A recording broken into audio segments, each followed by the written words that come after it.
माननीय सभासदों, माननीय अध्यक्ष जी,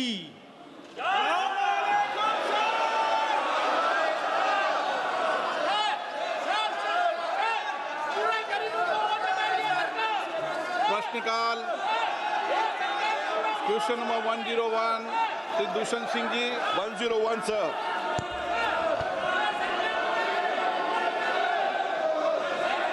Sir, I would like to ask the Honourable Minister, while Swachhta Green Leaf Rating initiative is welcome steps towards encouraging hygiene and sustainability in tourism sector, may I ask the Honourable Minister whether the government intends to establish a comprehensive tourism sustainability index similar to the Niti Aayog SDG index to track parameters such as employment generation, carbon footprint, reduction of sanitation and adherence across states.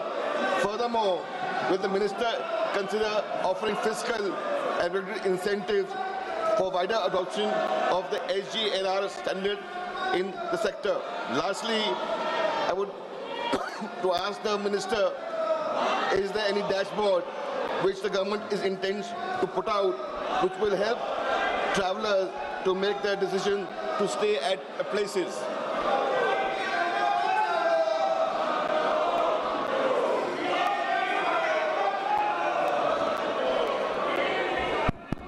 माननीय अध्यक्ष महोदय, मैं सम्मानीय सदस्य जिनका एक लंबा अनुभव टूरिज्म सेक्टर को लेकर के है, उन्हें जो प्रश्न आज सदन के पटल पर रखा है, मैं माननीय सदस्य का ऐसे महत्वपूर्ण प्रश्न के लिए आभार और अभिनंदन करता हूं।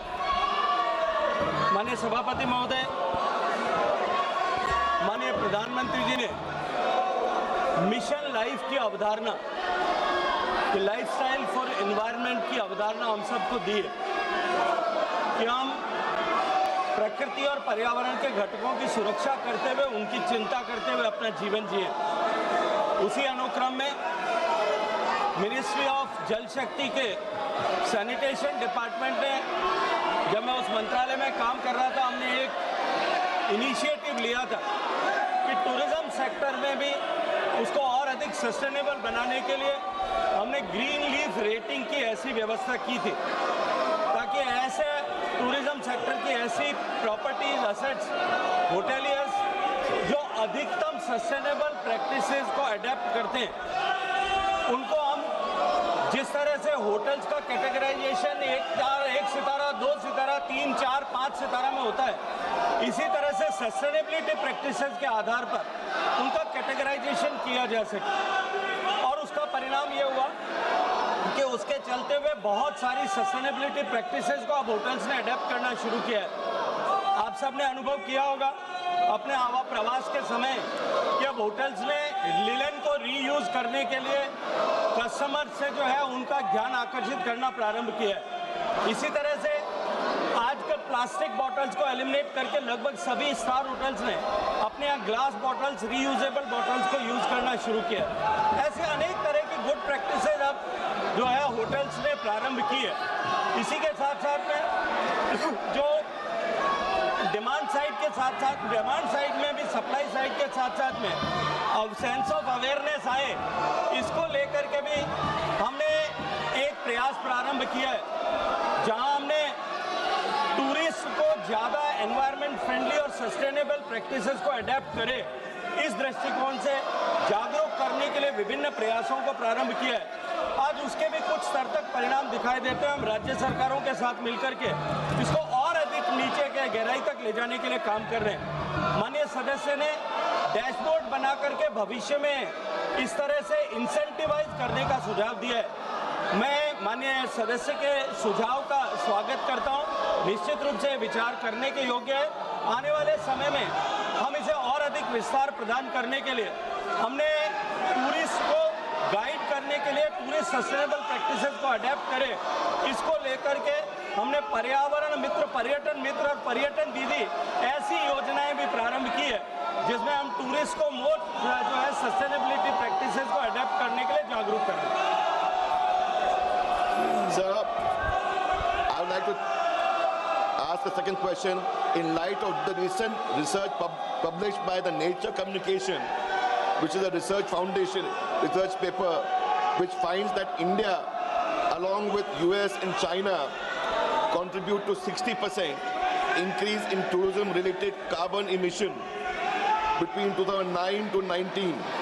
May I ask, globally, may I ask the Honourable Minister, measures taken by the government to reduce environment impact on tourism sector, particularly through low carbon transport, energy efficient infrastructure and ecotourism promotion. Additionally, industry like CAI and EY, Ernst & Young, has projected that India will need 61.3 lakh skilled workers in tourism sector by 2036. How does the ministry plan to ensure the growth of the sector and remain inclusive with targeting skilling and employment opportunities for women, scheduled caste, scheduled tribe and other backward regions, which will help to promote tourism and especially in the tourism states? धन्यवाद माननीय सभापति महोदय, माननीय अध्यक्ष महोदय। माननीय सदस्य ने दो अलग अलग प्रश्न किए हैं। हालांकि दूसरे प्रश्न का मूल प्रश्न से संबंध नहीं है, लेकिन फिर भी मैं माननीय सदस्य की संतुष्टि के लिए उसका प्रत्युत्तर देना चाहता हूँ। पहले प्रश्न जो उन्होंने पूछा, मुझे लगता है कि मैंने अपने फर्स्ट सप्लीमेंट्री को रिप्लाई करते हुए विस्तार से उस विषय को रखा है कि हमने सस्टेनेबिलिटी को इंसेंटिवाइज करने, सस्टेनेबल प्रैक्टिसेस को अडेप्ट करने, डिमांड और सप्लाई दोनों साइड में, उसके लिए बहुत सारी प्रैक्टिसेस को प्रारंभ किया है। टूरिज्म मूलतः प्रारंभिक रूप से राज्य का विषय है। राज्य सरकारों ने भी इस पर बहुत सारे इनिशिएटिव लिए हैं। सिक्किम ने अपने यहाँ पर जिस तरह से जीरो प्लास्टिक की कॉन्सेप्ट के साथ में काम करना शुरू किया है, से बहुत सारे डेस्टिनेशंस में इस तरह के गुड प्रैक्टिसेस को अडेप्ट करने का प्रभाव दिखाई देता है। अभी हाल ही में माननीय प्रधानमंत्री जी के नेतृत्व में उत्तर प्रदेश में जो प्रयागराज का कुंभ आयोजित हुआ, 66 करोड़ लोग वहाँ गए। लेकिन मैं जिम्मेदारी के साथ में कह सकता हूँ, पक्ष विपक्ष के सभी माननीय सांसदों ने वहाँ पर जो है कुंभ में स्नान किया होगा, लेकिन कुंभ में जीरो प्लास्टिक उपयोग किया गया और प्लास्टिक वेस्ट वहाँ कलेक्ट नहीं हुआ।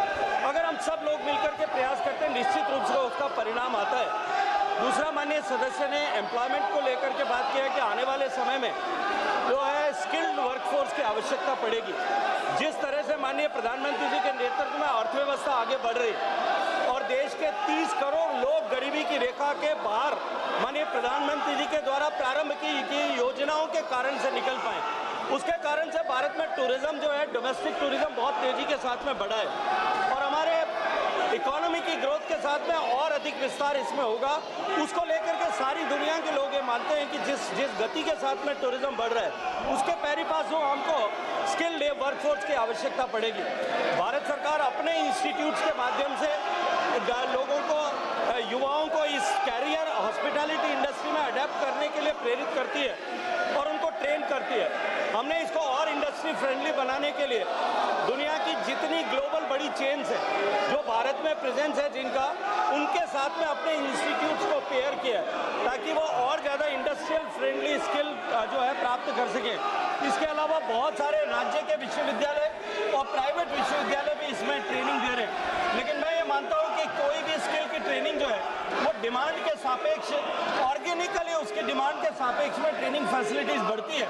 जैसे जैसे ट्रेनिंग फैसिलिटीज़ की आवश्यकता बढ़ेगी, मुझे लगता है सरकार के क्षेत्र में राज्य सरकारों के द्वारा और यूनिवर्सिटीज एकेडमिया के द्वारा इसको एड्रेस करने के स्वाभाविक रूप से प्रयास होंगे।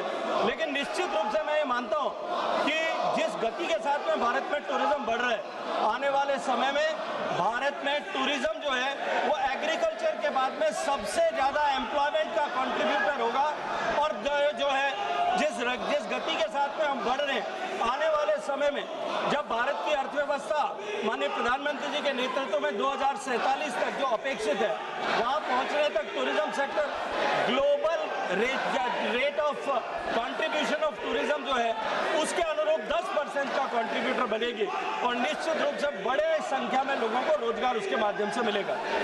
माननीय सदस्य, क्या आप सदन बाधित करना चाहते हैं? ऑपरेशन सिंदूर पर चर्चा नहीं करना चाहते चर्चा?